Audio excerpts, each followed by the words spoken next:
Hello and welcome everyone to a new video. I've decided I'm going to start doing these on a monthly basis because that's a regular schedule that I can maintain and not worry about having, something come up and making me skip a week. If you guys want more videos more often, please feel free to tell me if there's specific formats you want to see, other than, I would say, standard, because I don't think I'm ever really going to be playing standard anytime soon. But anyway, to the video. Today we're going to be going into Legacy, which currently is my favorite constructed format, partially because of this deck, which I love. And we're going to be playing Infect. So if you're not familiar with Infect, basically, creatures with Infect deal damage to players in the form of poison counters, and once a player has 10 poison counters on them, they lose the game. So it's essentially a combo deck, but it's not a dedicated combo deck completely. Like sometimes you'll just hit them, 5 to 10 times with an infect creature without ever putting a pump spell on it, and you'll just win the game that way. But generally, your best hope is to play a turn 1 Glistener Elf, follow it with Invigorate, which is a pump spell you can cast for free, and then you use Berserk, which essentially doubles its power and gives it trample, and allows you to swing for 10 on turn 2, which is lethal with the poison. So anyway, I've broadly put these cards into 3 separate sections. There's the cantrips, the threats, the pump spells, and the disruption. And one of the issues with this deck is that you need to have an even draw, and you want to be drawing these, a roughly equal number of threats, pump spells, and protection.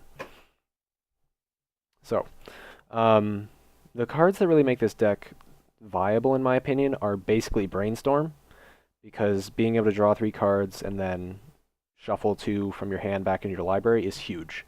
It's really big in making sure that you get a threat, making sure that you get the right kind of disruption, and the right kind of pump spell to get you through to the end of the game.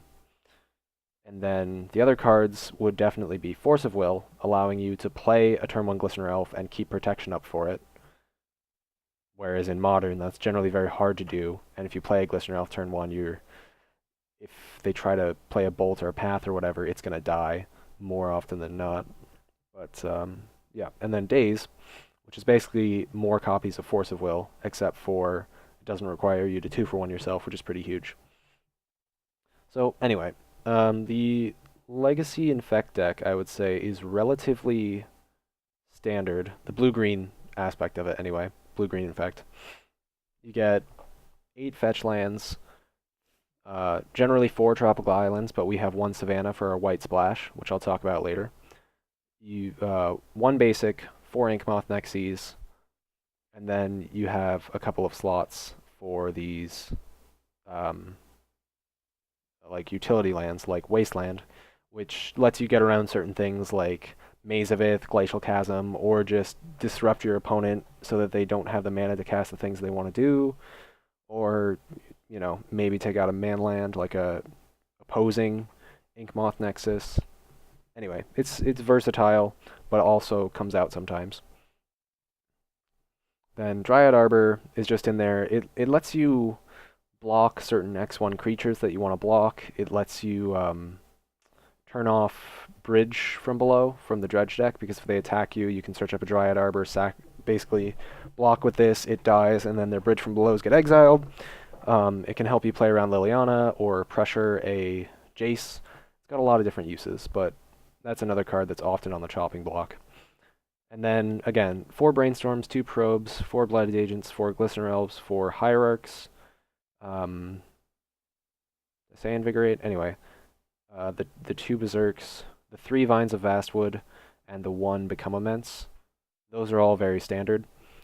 Some people like to run 3 forces, others like to run 4. I personally prefer 3. I think with 4, you're just too often going to end up in a situation where you end up 2-for-1ing yourself, which is generally not good because you want to be killing people fast, and when you're throwing cards away, it can be difficult to do that.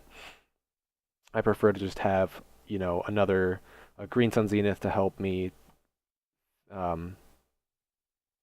sort of smooth out any holes in my draw. Again, because you need to have a somewhat even draw to win with this deck, so if you happen to have a slightly awkward one, Green Sun Zenith can help you out by either just grabbing the Dryad Arbor to ramp you, or Noble Hierarch to get in through some extra damage, or just get you another copy of Glistener Elf.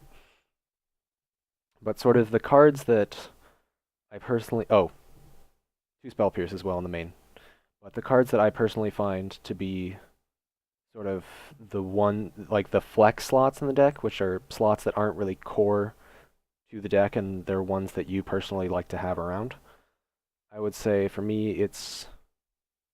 Well, the one Ponder is always basically like your 5th copy of Brainstorm, which people like to run. But anyway, maybe I should stop getting off track. Green Sun Zenith, Stifle, and Crop Rotation. So Infect decks never really run that many Stifles, but a 1-of Stifle is not uncommon. I like it just because it has a lot of power. If you go, turn 1, Tropical Island pass, and then they go fetch land, crack it, and you Stifle, you just are way ahead. Now, it doesn't do anything off the top deck, and there are some matchups, especially if they're like a monocolor deck like Death and Taxes. In those matchups, sometimes Stifle is completely useless or close to it, and that's just a risk that you take. It can also definitely be played around. Sorry. It can also definitely be played around, but if you can play it game 1 and then board it out and have them play around it for the next 2 games, it's done its job anyway. And then I already talked about Green Sun Zenith. It basically just helps you smooth stuff out, and it also lets you get Viridian Corruptor, which is in the sideboard, giving you a little bit of more flexibility, and it counts as another removal spell in that case. And then Crop Rotation is nice. It protects you from wastelands. It can dig you up a Pendlehaven if you need it, or it can get you your own wasteland and essentially count as a second copy of that if you're just trying to completely decimate their lands. So yeah, wasteland in this deck as a 1-of, it's very much just to take out utility lands that are bothering you. It's not like in a Delver deck where you have 4 copies of it and you're just trying to completely decimate your opponent's mana base. Anyway, so to the sideboard. Now the sideboard is what we're splashing for. So why white? Why are we splashing white? And the biggest reason is Rest in Peace. Rest in Peace is just, by and large, the best graveyard removal card you can have. It gets rid of everything that's already there, and it prevents anything else from going there. So Reanimator, Dredge, etc. Sometimes even Miracles, because it does stop Snapcaster Mages. And if you're playing against like a bug deck maybe that has Gurmag Anglers and or Tassigurs, it does make it harder for them to cast those as well. So like the colorless options for Graveyard Hate are just not quite as good. And Reanimator specifically is a really bad matchup for Infect because they tend to be faster and can fight through your disruption because they just have more pieces of it. So being able to land a Rest in Peace early, can often lead to just a straight up concession. And you have cards like Brainstorm and Sylvan Library, which I'll get to, that can you have cards like that can help you draw into that Rest in Peace and get it down before it's too late.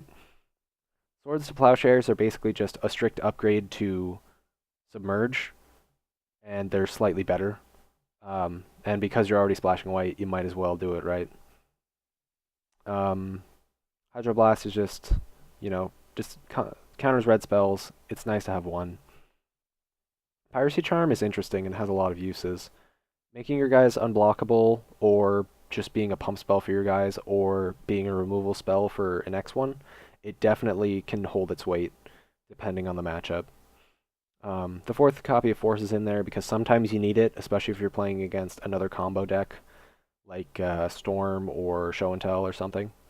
Same thing goes for Spell Pierce. You'll note that my main deck and sideboard, there are no Flusterstorms, and I found that I just prefer to have the flexibility of Spell Pierces around, and they're, like, Storm decks do exist, but they're not a ginormous part of the meta, and I feel like instead of having a card that's specifically designed to just counter after they go off, trying to use your counter spells instead to disrupt them long enough for you to get in and kill them is just a more effective strategy, in my opinion. We have Necropedes here, which I don't use all that often, and I might even want to take out one of them. but they're basically there to combat decks like Death and Taxes, to just sort of keep the board wiped in your favor. And then we have Nature's Claim, Krosan Grip, and Viridian Corruptor. So there's a lot of problematic artifacts and some enchantments. The Krosan Grips are mostly in there, obviously, to deal with counterbalance, but the Corruptor and the Nature's Claim can help out a lot if you're playing against Mud or Eldrazi. In addition to the fact that some of these decks can deal with creatures very easily, but have a lot of trouble dealing with Inkmoth Nexus because their removal is based off of Abrupt Decays. And so having ways to deal with something like Pithing Needle, which will shut down your Nexies, can be, a deciding factor in a game. So I would say Nature's Claim doesn't come in quite as often because um, just against a lot of decks, you want the grip to deal with miracles and stuff. But it's nice to have it around just in case. Especially if you play against like a Jitte deck, you want all the artifact removal you can because Umezawa's Jitte, once it goes live, your deck has this deck has a very hard time winning through a Jitte. It just, like, the first time they hit, they're probably wiping your board, and after that, you need to find a way to play multiple dudes and protect them or do something ridiculous. But anyway, so Sylvan Library is a card I find myself bringing in a hell of a lot. It's just like it draws you cards. It's really nice to have, and it can give you that consistency you need to go over the top. So originally, I didn't want it in my main deck because I felt like it was just too slow, and that is true.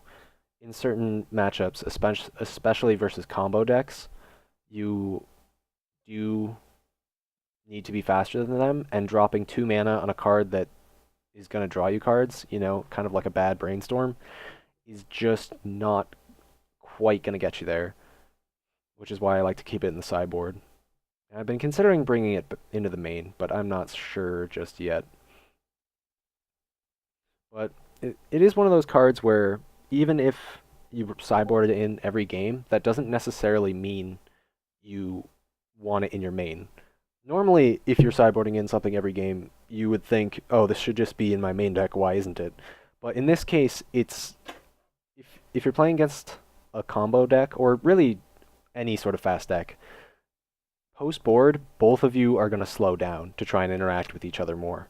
Whereas game one, you're both going to try and come out of the gate as quickly as possible and win the game, which Sylvan Library doesn't help you do. But after board, when you've slowed down a bit, then it's going to be more valuable to you. So anyway, we shall see.